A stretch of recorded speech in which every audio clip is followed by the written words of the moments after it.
the FBI announced today that, and we can confirm that North Korea engaged in this attack.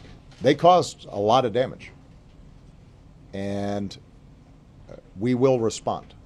We will respond proportionally, and we'll respond in a place and time and manner that we choose. It's not something that I will announce here today at a press conference.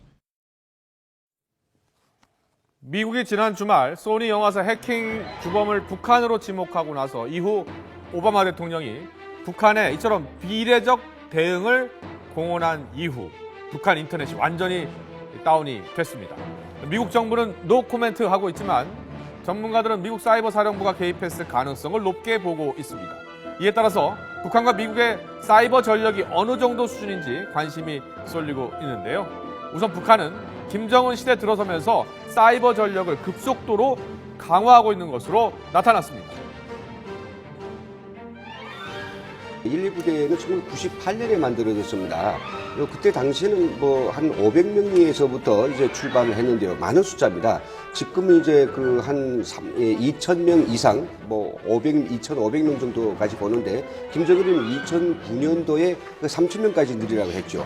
이 밖에도 몇 개 부대가 또 있습니다. 네. 이건 군복 입고 하는 그 부대는 군인들은 121국이고요. 3위입니다. 군복 안 입고 하는 건 중앙당 조사부에서 110연구소라고 있죠.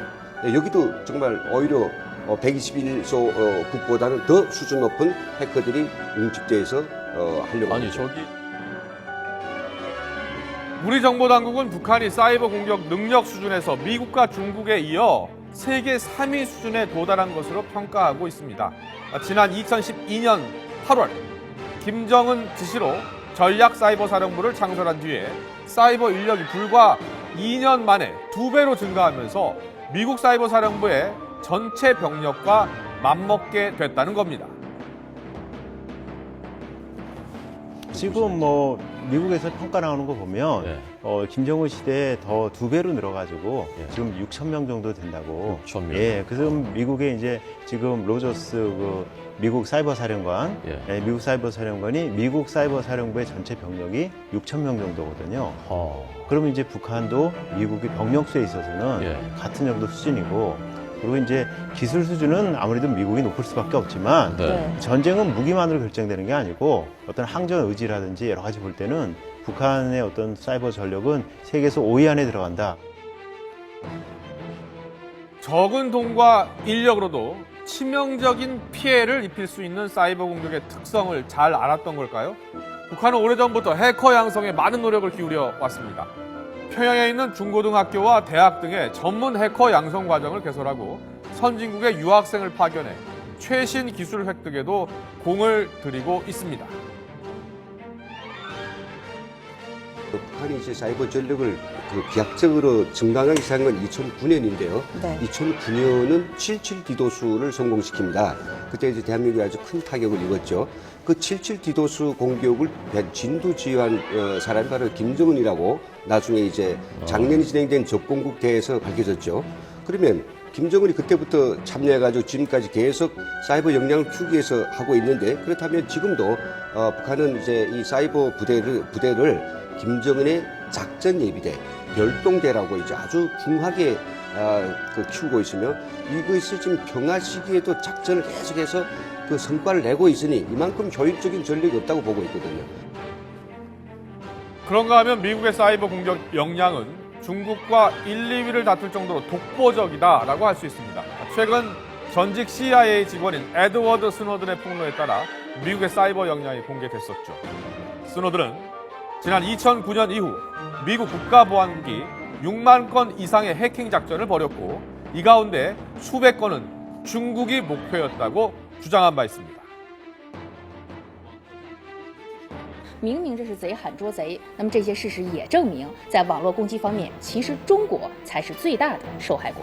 根据中国有关部门的统计数字，大量的攻击来自于美国。 미국 국가안보국은 중국뿐 아니라 거의 모든 나라를 감시했습니다. 우방국인 영국과 호주, 프랑스도 예외가 아니었습니다. 전 세계 통신사 가운데 70%를 감시해온 것으로 보도가 됐습니다. France has been a target of a huge spying program by the NSA. So we now have some details of the communications targeted and some companies targeted. Within the global intelligence community, it is accepted that allies spy on allies. It has always been that way going back centuries. Not necessarily to harm one another, but to get information that we may not get through diplomatic channels. 미국 국가안보국 NSA와 중앙안보원은 요원 대부분이 석사급 이상 학위를 지닌 엘리트 요원으로 알려졌습니다. 하지만 북한 사이버 요원도 북한 내 최고의 인재라는 점에는 이견이 없어 보입니다. 요새 입시철인데 북한에는 사실은 우리나라는 보면 공부 잘하는 친구들이 의대 가든지 노벨상 받겠다고 자연계 많이 가지 않습니까?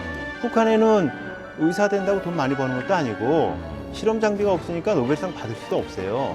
그리고 가장 유망한 직업이 사실은 소프트웨어 엔지니어로 가서 이런 해커 집단에 들어가는 겁니다. 네. 그러면 외국에 파견되면 돈도 많이 벌 수 있고 그렇기 때문에 이제 북한의 최고 영재들이 이쪽으로 다 모이려고 또 국가적으로 밀어주고 지금 말씀하신 대로 지금 핵 위협이 있고 재래전 위협이 있는데 가장 효율적인 건 사이버 위협이죠. 만약에 이번에 제어망이 진짜 악성고에 감염됐다고 하면 그때부터는 계속 대한민국을 위협할 겁니다. 만약 미국과 북한이 사이버 공격을 받는다면 누가 더 타격을 입을까요? 미국은 각지의 발전소, 공항, 금융기관 등 지켜야 할 전산시설이 너무도 많지만 북한은 1000개가 조금 넘는 수준의 IP를 사용하고 있고 워낙 폐쇄된 사회이기 때문에 통제와 차단이 어렵습니다. 쉽습니다. 따라서 전쟁이 벌어진다면 미국이 잃을 게 더 많아 보입니다. 북한이 이제 이 사이버전에 있어서는 일방적으로 유리하다. 왜냐면 방어할 게 별로 없으니까. 그래서 그런 것 때문에 이제 미국 같은 경우에는 사이버를 공격받았을 때 반드시 사이버적으로 보복하는 것은 아니다. 북한은 그제 소니 해킹 사건의 배후가 북한이라는 미국 발표에 강하게 반발하면서 공동조사를 제안했습니다. 또 이번 사건이 북한과 연관이 없다는 것을 입증할 방도가 있다고도 밝혔습니다. 우리의 공동조사 제안마저 거부하고 끝끝내 우리를 걸거들면서 그 무슨 대응 조치를 운운하는 경우 실로 엄중한 후과가 초래되리라는 것을 명심하여야 한다. 엄중한 후과가 초래되리라고 엄포를 놓았던 북한, 아직 공식 입장을 내놓지 않고 있습니다. 일단 인터넷망 복구를 마친 뒤에 이번 공격의 주체를 규명하는 한편 대응 전략을 놓고 고민하고 있는 것으로 보입니다. 전문가들은 인권 문제가 유엔 안보리의 정식 안건으로 채택된 북한이 이번 사건에 미국 정부를 철저히 걸고 넘어갈 것으로 관측하고 있습니다. 국제사회의 사이버 전쟁 바람이 불고 있는 가운데 북한이 과연 어떤 대응 방안을 내놓을지 주목이 됩니다.